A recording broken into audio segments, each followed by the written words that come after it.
Hello students, welcome back. आज हम लोग बात करेंगे सिस्टम ऑडिट के बारे में। क्या होता है system audit? System audit is one of the key management tools for achieving the objective set our in the policy of the organisation.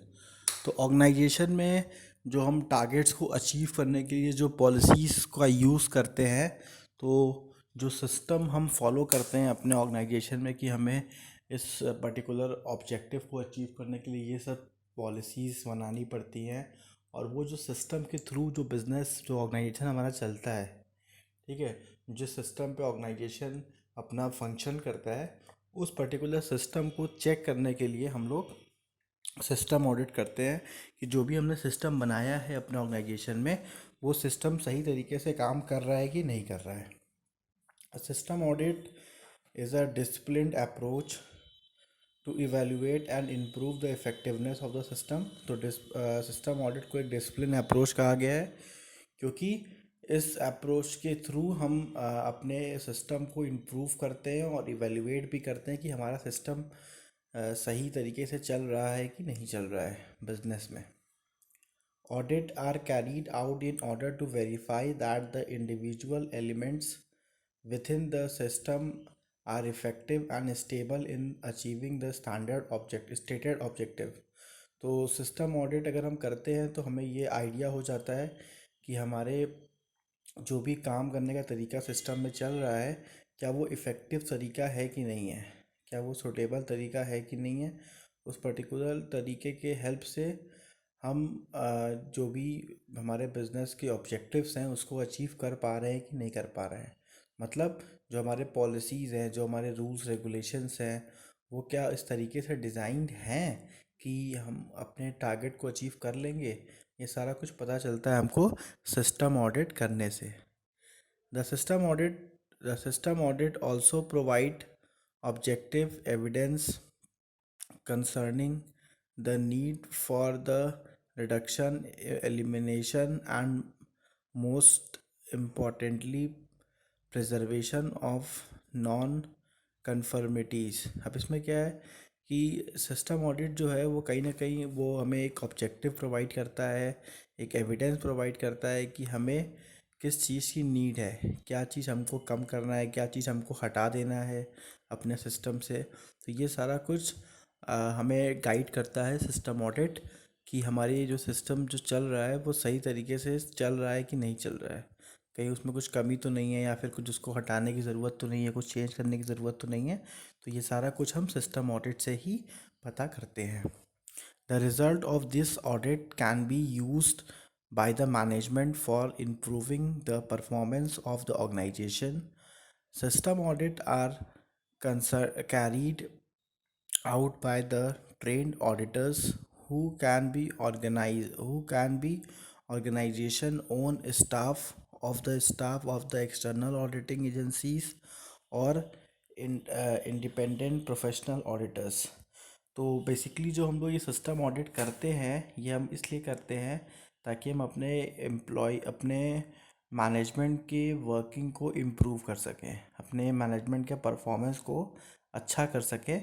तो ये करता कौन है? सिस्टम ऑडिट हमारे खुद के एम्प्लॉयज़ भी कर सकते हैं, जिनको हम अलग से अपॉइंट कर लें इस काम के लिए, या फिर एक्सटर्नल एजेंसीज़, बाहर से हम लोग एजेंसीज़ को भी हायर कर सकते हैं सिस्टम ऑडिट करने के लिए। या फिर इसके अलग अलग इंडिपेंडेंट प्रोफेशनल्स भी होते हैं जो इस काम में माहिर होते हैं, उनको भी हम बाहर से हायर कर सकते हैं अपनी कंपनी में सिस्टम ऑडिट करने के लिए। System audit are usually carried out for the following objective. अब ऑब्जेक्टिव देखते हैं क्या ऑब्जेक्टिव है। To evaluate the organisation system against a system standard. The तो यहाँ पे क्या है कि हम क्यों करते हैं, मतलब क्यों सिस्टम ऑडिट किया जाता है। तो पहला है कि हम यहाँ पे इवेलुएट करते हैं कि ऑर्गेनाइजेशन के सिस्टम जो है वो सही स्टैंडर्ड से वर्क कर रहे हैं कि नहीं।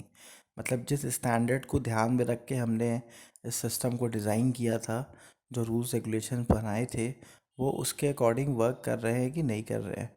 तो इसको चेक करने के लिए हम लोग ऐसा करते हैं। To determine the conformity or non-conformity of the system elements which with the specified requirement. तो यहाँ पे हम कंफर्मिटी की बात भी ये देखते हैं कि जो हमने सिस्टम यूज़ कर के रहे हैं वो सही तरीके से हमारी कंपनी में एप्लीकेबल हो पा रहा है कि नहीं हो पा रहा है, और उसका हमारी कंपनी को फ़ायदा मिल रहा है कि नहीं फ़ायदा मिल रहा है। तो उसके रिक्वायरमेंट्स को भी चेक करने के लिए और अलग से भी कुछ रिक्वायरमेंट की ज़रूरत है, तो इसको भी जानने के लिए हम सिस्टम ऑडिट करते हैं। To determine the effectiveness of the implemented system in meeting the specified objective. अब इसमें क्या है, to determine the effectiveness of the implemented system in meeting the specific objective. मतलब कि यहाँ पे हम डिटरमाइन करते हैं पूरे सिस्टम को, मतलब वहाँ पे सिस्टम्स को चेक करते हैं कि हम जो भी स्पेसिफिक ऑब्जेक्टिव को अचीव करना चाहते हैं वो इस पर्टिकुलर सिस्टम से अचीव कर पाएंगे कि नहीं कर पाएंगे। मतलब जो भी हमने प्लान्स, जो भी हमने रूल्स रेगुलेशंस, जो भी हमने टर्म कंडीशन बना के रखी है, तो क्या उसको फॉलो करते हुए हम अपने ऑब्जेक्टिव को पूरा कर पाएंगे कि नहीं कर पाएंगे, ये हमको पता चलता है सिस्टम ऑडिट के through. To offer an opportunity for improvement in the system. तो ये एक अपॉर्चुनिटी की तरह भी है कि हम अपने सिस्टम में इम्प्रूवमेंट कर सकें और अपने सिस्टम को और ज़्यादा बेहतर बना सकें। To meet statutory and regulatory requirements. अब हमारे पास जो भी स्टैचुरी और रेगुलेटरी रिक्वायरमेंट उसको भी फुलफ़िल करने के लिए भी हमें सिस्टम रिक्वायरमेंट करना होता है, क्योंकि गवर्नमेंट भी कहीं ना कहीं चाहती है कि लोग सिस्टम ऑडिट करते रहें ताकि उनकी कंपनी सही तरीके से चलती रहे और प्रॉफिट अर्न करे। तो इसके लिए भी हमको स्टैचुरी रिक्वायरमेंट के लिए भी हमको सिस्टम ऑडिट करना होता है। Audit a planned and a document audit performs in accordance with the manual procedure recorded and other documents like checklists etc. for intended purpose of verifying application element of the system standard and the implementation। तो audit क्या होता है, यहाँ पे audit में हम लोग एक सेट स्टैंडर्ड के थ्रू ऑडिटिंग का काम हम करते हैं। एक डॉक्यूमेंट्स हमारे पास होते हैं जिसके थ्रू हम वेरीफाई करते हैं हर एक सिस्टम को और चेक करते हैं कि वो सब चीज़ें सही तरीके से चल रही हैं कि नहीं चल रही हैं। अब आते हैं ऑडिट प्लान के बारे में। Typical and audit report based on the applicable audit requirement in the system standard and say activity area which audited and the audit report summary with additional question issued that are verified included it is or attached to these documents as needed to ensure the objectivity and impartiality may also be marked up copy of the procedure process documentation identifying evidence to collect then verify the conformance। तो यहाँ पे क्या है, जब भी हम auditing, तो समझ गया क्या होता है ऑडिट प्लान क्या होता है। जब भी हम कोई भी ऑडिटिंग का काम मतलब सिस्टम ऑडिट करने जा रहे होते हैं तो हम एक ऑडिट प्लान डिसाइड करते हैं कि कहाँ से हमको इसको चेकिंग करना है और कहाँ से हमको क्या क्या इश्यूज आ रहे हैं उसको चेक करना, और क्या क्या इसमें क्वेश्चंस और ऐड किए जा सकते हैं जिससे हमारा प्रोग्राम और ज़्यादा इफ़ेक्टिव हो सके, प्लस कौन कौन से डॉक्यूमेंट्स इसमें लगाए जा सकते हैं। तो ये सारा कुछ हम लोग ऑडिट प्लान में डिसाइड करते हैं। तो ये जो हम लोग पढ़ रहे हैं, अब यहाँ पे हम देख रहे हैं कि सिस्टम ऑडिट करने से पहले हमें क्या क्या चीज़ें ध्यान में रखनी होती है। उसके बाद ऑडिटर, ऑडिटर कौन होता है, एक ट्रेन पर्सन होता है जो कि हमारा स्पेशल ऑडिट के लिए वो कंप्लीट उसको ट्रेनिंग दी गई होती है ताकि वो सही तरीके से ऑडिट को लीड कर सके।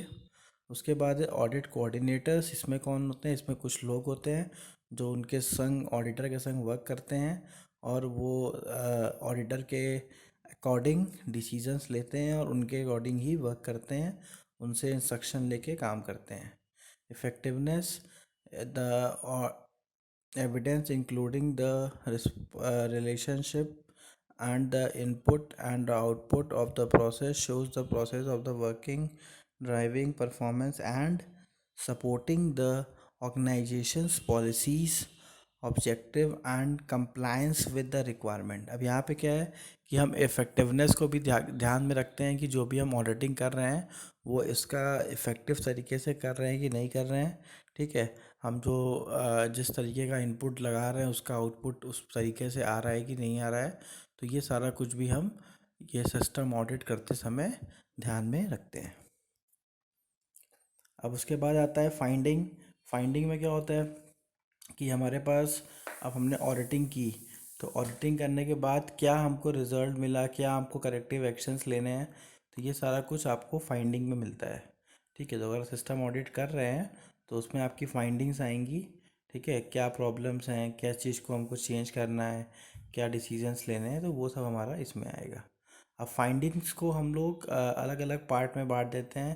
पहला हो गया मेजर। मेजर में क्या हो गया, जो बड़ी बड़ी प्रॉब्लम्स हैं या फिर जो चीज़ों हमको तुरंत चेंज करना है वो मेजर में आ जाता है। और माइनर में क्या आता है, माइनर में वो सब सारी चीज़ें आती हैं जो अभी अगर नहीं भी चेंज किया जाए तो कोई दिक्कत नहीं, वो चल सकती हैं।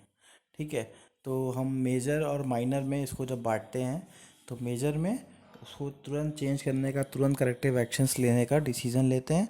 और माइनर में उसको हम लोग सेकेंडरी रखते हैं कि पहले मेजर वाला काम हो जाए फिर माइनर पे ध्यान देते हैं। उसके बाद जो तीसरा सेक्शन होता है वो कमेंट्स, अपॉर्चुनिटी फॉर इम्प्रूविंग और ऑब्जर्वेशंस होता है। यहाँ पे हम कमेंट करते हैं कि किस तरीके से जो हमारी वर्किंग है उसको और प्रॉपर करने कैसे किया जा सकता है। ठीक है, तो यहाँ पे ऑडिटर अपना कमेंट लिखता है और अपॉर्चुनिटीज़ बताता है कि कैसे हम और ज़्यादा अपने वर्किंग को इम्प्रूव कर सकते हैं। तो इस तरीके से हमारी ऑडिटिंग की फाइंडिंग्स को अलग अलग कैटेगरी में रखा जाता है ताकि वो हमारे लिए यूज़फुल हो सके। अब आते हैं इंटरनल ऑडिटर। इंटरनल ऑडिटर कौन होता है?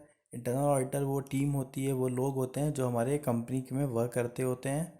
ठीक है, और वो कंपनी के ही पार्ट होते हैं और उनको उनसे हम जो भी फाइंडिंग्स होती हैं वो हम करा देते हैं। ठीक है, और उनसे उसका पर्टिकुलर जो भी सिस्टम ऑडिट है वो प्रॉपर तरीके से करके उसकी फाइंडिंग्स हमें निकाल के दे देते हैं। तो ये हमारे इंटरनल ऑडिटर होते हैं जो कंपनी के अंदर होते हैं। उसके बाद जो लीड ऑडिटर होता है, ये कौन होता है? ये एक ट्रेंड ऑडिटर होता है जो उस पर्टिकुलर फील्ड में एक्सपर्ट होता है। उसके ऑब्जर्वेशंस, उसकी एक्यूरेसी बहुत ज़्यादा इफ़ेक्टिव होती है। उसके जो भी एक्शंस होते हैं वो भी बहुत इफ़ेक्टिव होते हैं। तो जो भी इंटरनल ऑडिटर होते हैं वो लीड ऑडिटर के अंडर में वर्क करते हैं। अब आते हैं non compliance. Evidence indicates the organization is not complying with the regulation, rules or requirement which compliance is mandatory। तो नॉन कंप्लायंस का मतलब यहाँ पे क्या हुआ कि जो भी लॉ और जो भी कॉरपोरेट पॉलिसीज़ है उसको फॉलो करना। ठीक है, तो यहाँ पे अब जो भी ऑडिटर वर्क करता है, जो भी ऑडिटर ऑडिटिंग का काम करता है, वो ये सारे रूल्स एंड रेगुलेशंस को भी ध्यान में रखता है कि कंपनी इन सब चीज़ों को फॉलो कर रही है कि नहीं कर रही हैं। उसके बाद आते हैं non conformance। Evidence indicate the action by fulfilling a process and the information in supporting documents do not conform to one standard or requirement outlaying the system standard. तो नॉन कन्फॉर्मेंस का मतलब यहाँ पे क्या हुआ कि जो भी हमने फाइंडिंग्स निकाली हैं, जो भी हमने आउटकम निकाला है, उसके सपोर्टिंग का कोई डॉक्यूमेंट्स भी होना चाहिए, मतलब एक एविडेंस भी होना चाहिए कि जो हम आउटपुट निकाल रहे हैं, जो भी हम फाइंडिंग्स निकाल रहे हैं, उसको सपोर्ट करने के लिए हमारे पास डॉक्यूमेंट भी नेसेसरी होता है। उसके बाद objectivity and impartiality and expectation of both auditors and the processes of the employee to obtain the impartial means of the let evidence speak for itself। Auditor and the audit process need to be free of bias and तो यहाँ पे क्या बता रहा है कि जो हमारे ऑडिटर्स होते हैं, जो भी इंटरनल ऑडिटर हो गए या फिर जो भी हमारे लीड ऑडिटर होते हैं, वो कोशिश करते हैं कि जो भी वो फाइंडिंग निकाल रहे हैं वो फाइंडिंग निकालते समय ये ध्यान रखते हैं कि उसके एविडेंस भी रहें, ताकि एविडेंस खुद से बताए कि हाँ यहाँ पे ये पॉइंट्स गड़बड़ चल रहा है, उसको सही करने की ज़रूरत है। तो वो ऑडिटर इस चीज़ को ध्यान देते हैं। थैंक यू स्टूडेंट, हमारे चैनल को प्लीज़ सब्सक्राइब करिए और शेयर करिए।